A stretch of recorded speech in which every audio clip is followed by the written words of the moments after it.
Good afternoon, and thank you for coming.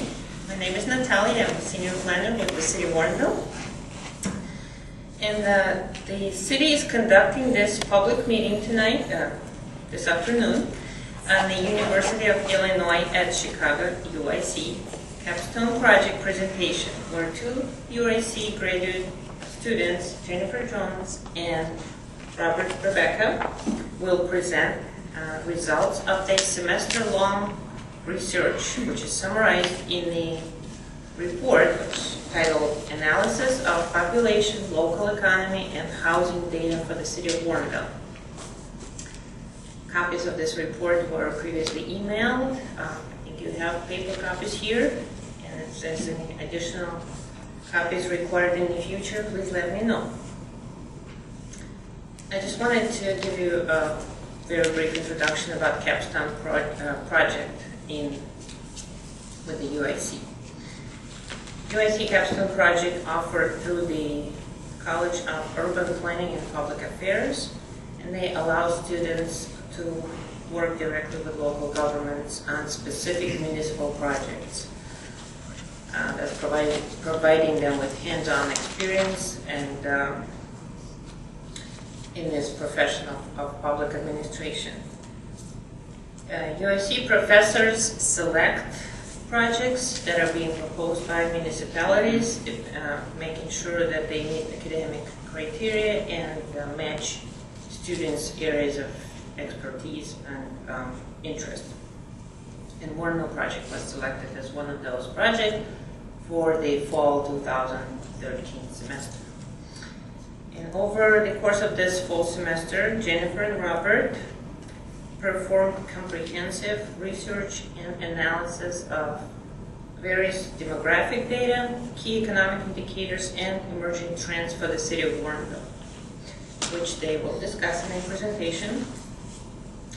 The city anticipates using this information as a great resource contained in this final report during the strategic and economic development planning process, future update of the city comprehensive land use plan, as well as various materials that we put together and publish on our website.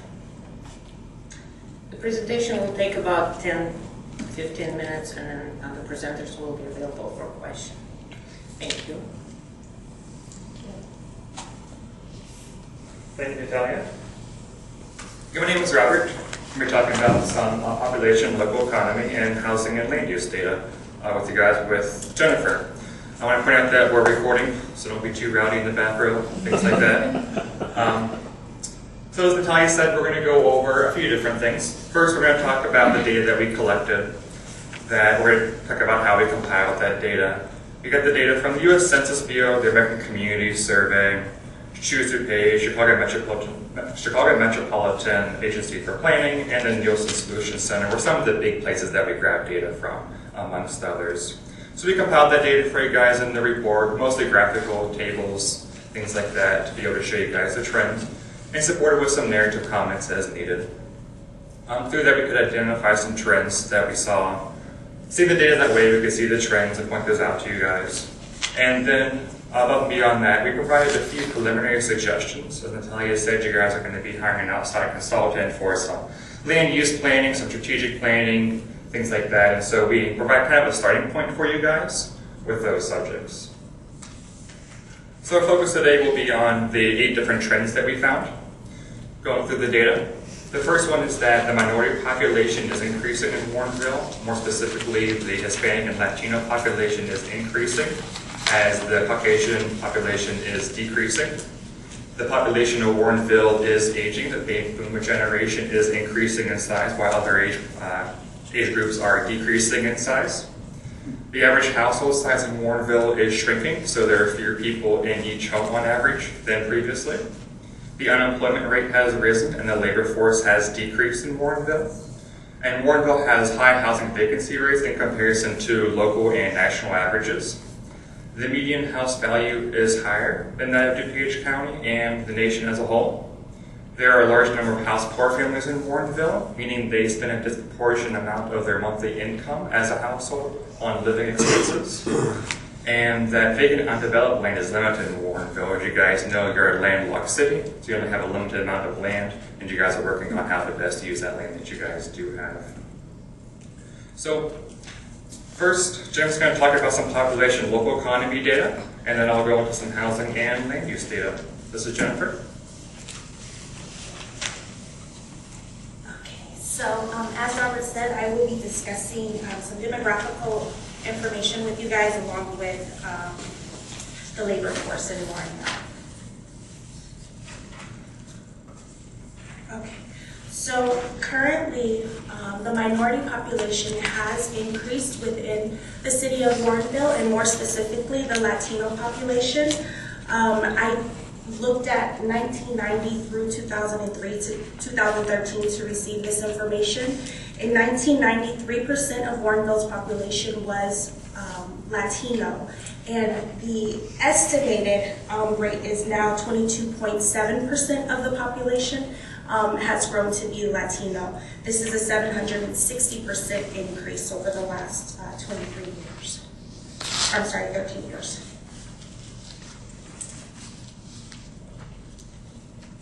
Okay, and so just as the minority population is increasing, so is the aging population within the city of Warrenville.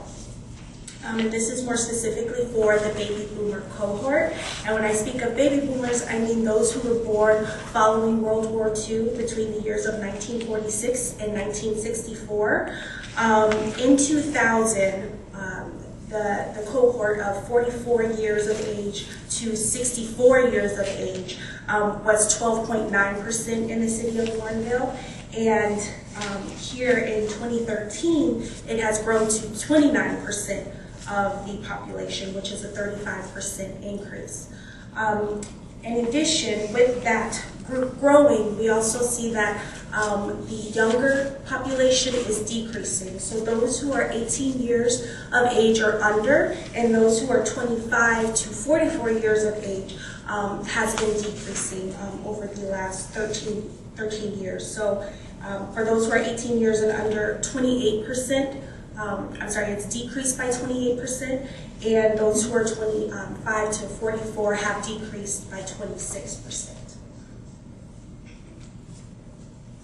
And so with the younger ages leaving the city of Warrenville, we see that this possibly is affecting the household size, because the household size has decreased by 5% over the last 23 years. So in 1990, the household average size was 2.81, and here in 2013, the estimated average has gone to 2.86, has decreased to 2.86.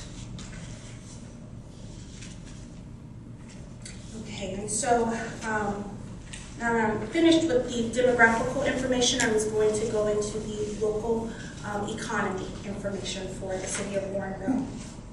So since 2000, in the year 2000, there was 7,914 individuals in the labor force. And whenever I say labor force, the U.S. Census Bureau is counting both the employed and the unemployed individuals into the labor force. So in 2000, there were 7,914. In 2010, it increased to 8,146. And here in 2013, it's estimated to have decreased to 7,822. So one of the things that we noticed with the population is also decreasing. So there is a possibility that the population size is also affecting the labor force size. But of those who are in the labor force, we noticed that the employed individuals are decreasing. So in 2000, there were 7,766 employed individuals in the city of Warrenville, and that has decreased to 7,129 in 2013, which is shown from the unemployment rate. So in 2000, the unemployment rate was at 1.5%, and it has grown to 8.5%, to an estimated 8.5% here in 2013.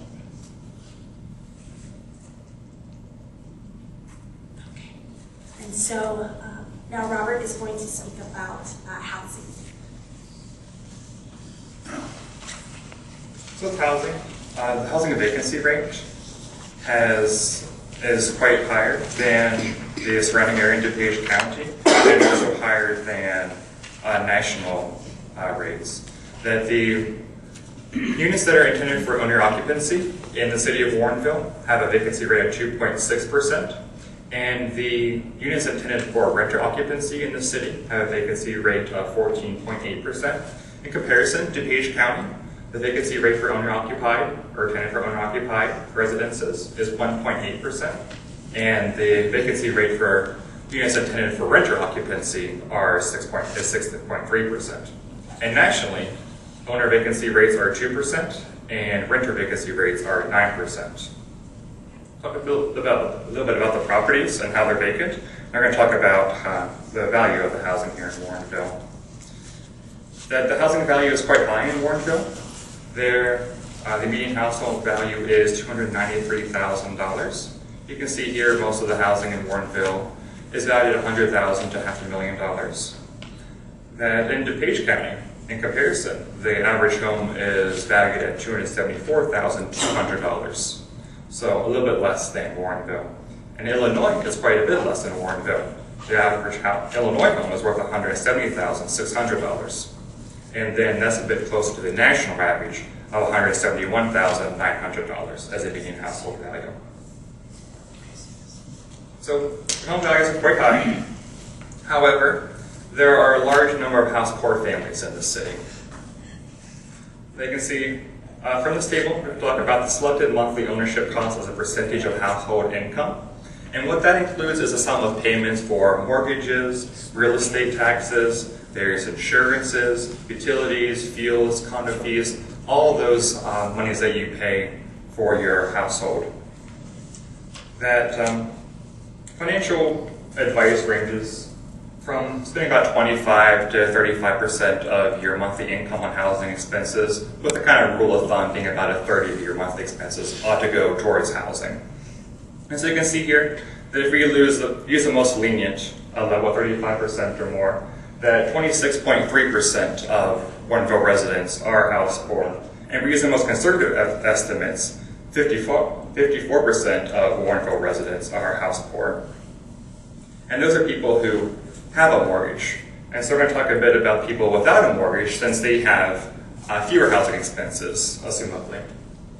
That of those without a mortgage, if we use the most conservative estimate that 35% or more of your household income only 35% of your household income should be used on housing expenses.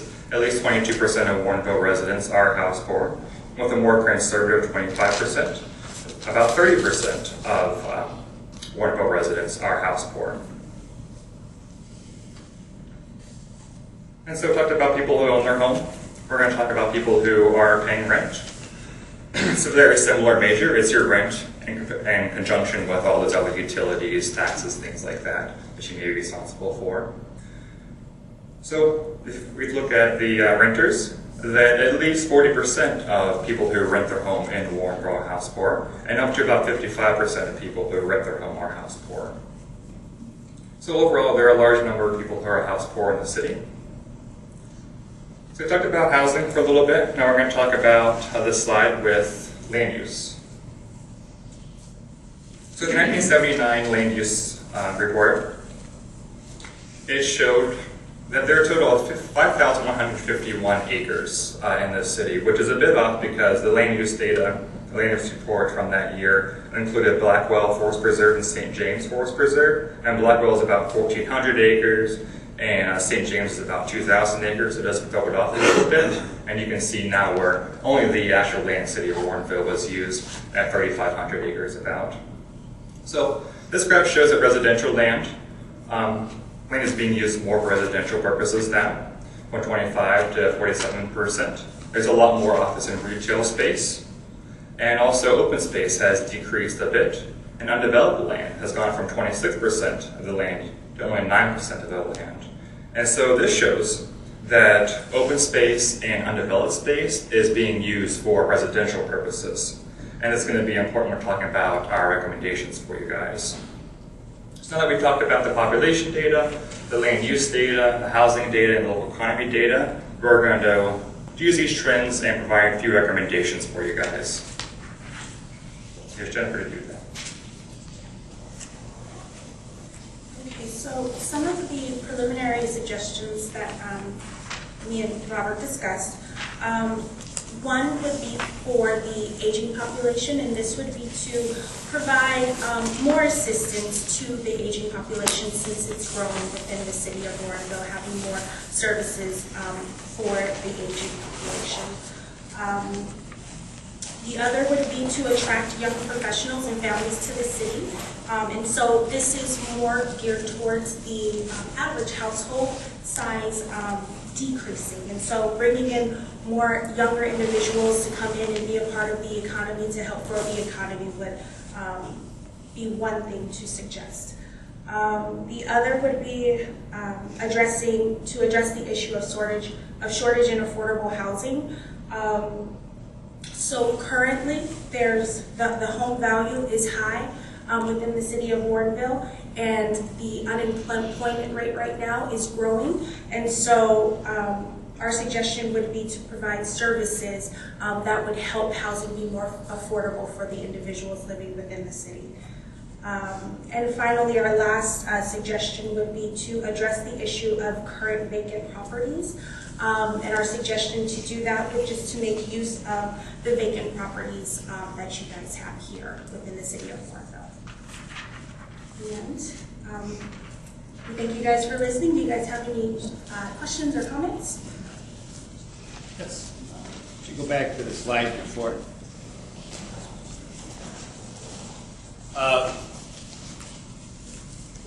The issue of shortage in affordable housing, I'm trying to put it in some perspective as to what you're seeing in other communities in DuPage County, okay? Sure. If you guys got any data from other communities as to whether that's an issue everywhere in DuPage County? So we have, I believe there's more data in our report, what percentage of housing and housing values. And so that other communities like DuPage County do have high housing values also that we talked about, but also they have less unemployment, things like that, and so the people have more wealth and better able to afford those more expensive homes. Does that make sense?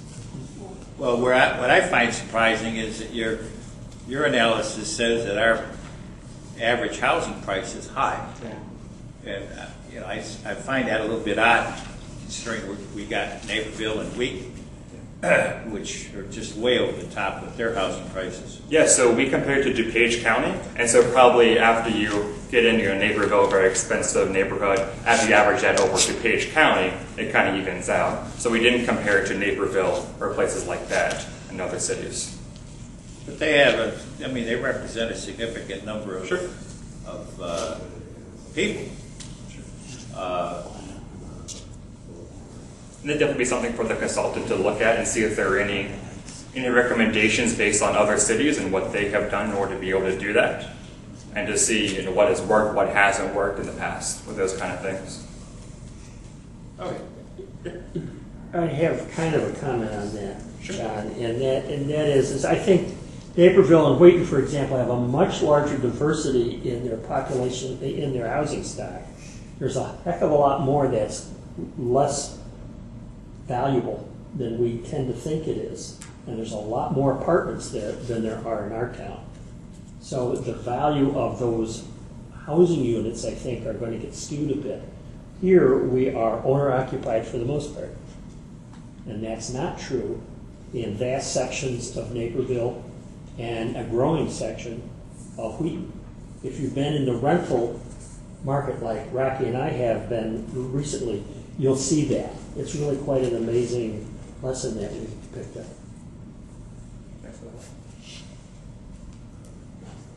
When you're talking about median home value though, does that include rentals? Does that include apartments? Or does No, that just condos, impose, though. Yeah, it would be places that are intended for like owner occupancy would be home values. for the median? Yeah. What did you find for median pricing for DuPage County on average and then for Warrenville? For Warrenville, we did not go with Warrenville data. We didn't compare it to other municipalities. We do Well, have. then how do you say that it's less affordable if you don't compare median prices to the surrounding area? Oh, so we looked at the county of DuPage as opposed to other cities. Okay, so what did you find for the median pricing for the county of DuPage? Let me go back through and grab $274,200. How much? $274,200. That's the median price? Yes, for DuPage County. And what did you find for the median price for Warrenville?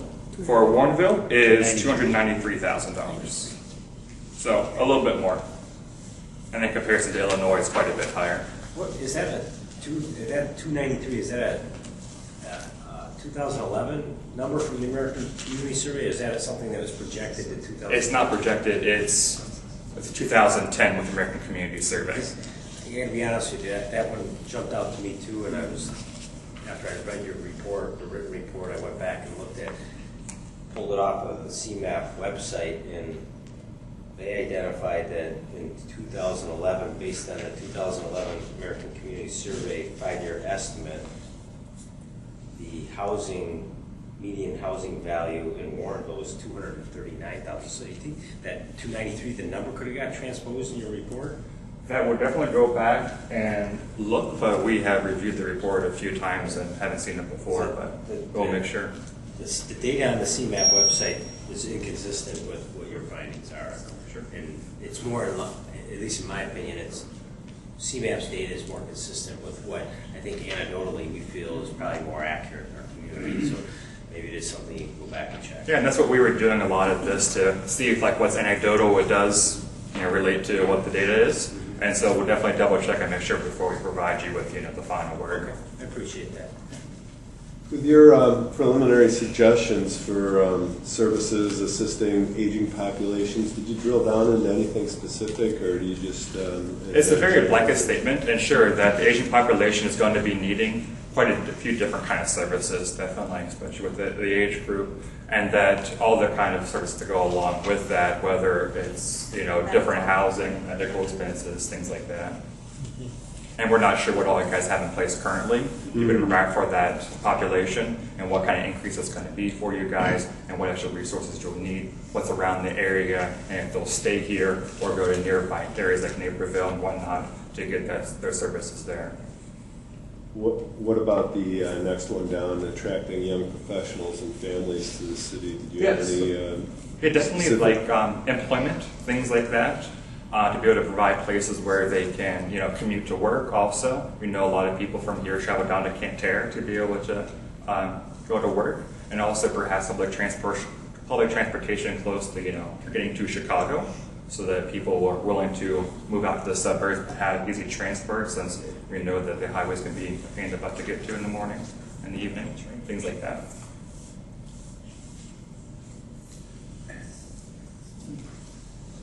Any other questions?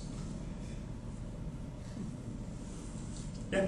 Well, I want to go back to housing because it's been our experience that with the incredibly rising cost of land, that it doesn't serve any developer well to not put an expensive house on expensive land. Sure. And what with all of the guidelines in place to develop land, the required permit fees and all that stuff that goes with it, and stormwater detention, it gets to be awfully pricey Sure. to develop land, hence the high-priced houses that sit on those lands. So, You're talking about, oh, sorry, go ahead. so your span is from 2000 to 2013, which would suggest that that theory is already in play. Because I go back from when I got out here, and it was still relatively affordable to develop land, but now it's just insane. And you guys have the issue of you only have so much land Yeah. to go develop. And so we talked about making use of vacant properties now and making sure that you use those because it was expensive to have that land, expensive to build those structures now, and make use of places like that in order to make sure you're using the land you have to the best ability you possibly can. So perhaps that could be a way of doing Doesn't that sort of work against the idea of affordable housing? Because what's affordable? It depends on what. In California versus New York versus Sure. here. And so yeah, for the people who live here and the unemployment rate the way it is and the average household income, we have more about household income in the report. What's affordable according to that? And what you guys could reasonably fix up vacant properties for or could invest in vacant properties for. We're not sure how much that would take. That be going out to a contractor, developer, people like that to see what's even possible. Yes. Are you seeing a shift in what people accept as the new standard of housing? What do you mean? Lower costs, fighting for smaller space, Gotcha. So should you be doing rental properties or single-family homes? and/or converting vacancies into a closer density Gotcha. Or like flats instead of. and house Sure. sharing? That could be a very good idea if it's possible with zoning and things like that, of course. And if you can make those vacant homes into flat buildings, which are more affordable then, it's a third the cost if you have a 3 flat perhaps. Definitely that'd be a direction you could go. And that would be doing a projection and assessment with the people in Warrenville or people who may travel to Warrenville, what they would want. Sort of a market analysis with that. Yeah. The other question along those lines, did you look at all the tear down and rebuild, for instance, that's going on so much in Naperville and other areas? You looked at building data, building permit data. So I looked at, when it came to building permit data, to the new construction, so the new buildings that were built, not the tear downs or the add-ons or anything like that. Okay. Well, thank you guys very much. We appreciate it. Oh, yes, one. My question supposes that a new reality in housing is developing in this country, especially in urban areas. And it centers around affordability. But it seems to me that the economy, and particularly the real estate component of the economy, is maybe never going to get back to where it once was. That it is so out of whack right at the moment that a whole revaluation is going to be taking place, just like wages and salaries have been completely redefined in this country in the last 5 years. So that also gets to the issue of affordability and trend lines. And I think that what you're hitting at is the centrality of the housing segment of our community as a total community is extraordinarily a creative situation and something that we're going to have to probably work toward a whole new measurement of it. There's a lot there because there's an increase in like FHA loans and VA loans, things like that. And along with that, there are requirements the building must meet in order to do that. And so there'll be investment in making sure those buildings are approved for that kind of financing. And also, we don't know off the top of our heads what the foreclosure rate on those kind of loans are, if that's too much of a risk for you guys to be willing to do that, or if it makes financial sense for you guys to do that. And so there are all kinds of things in place already that are new and new housing trends, and that perhaps there are other ones that you guys are looking into. Yeah, great. Yes. I guess I have one kind of overall question. You talked about trends, and you did some comparison in Warrenville versus the county. Is there, aging population, reduction in household sizes? These are things that are happening in DuPage County and across the country. I mean, these are trends that are a result in large part because of the aging baby boomer population. There's just not as many young people producing the kids like they used to. But I guess from your assessment, are the rest of those trends that you looked at, was there anything that you thought kind of jumped out, hey, this is something that's unique to just Warrenville that we should be paying attention? It's not something just happening in DuPage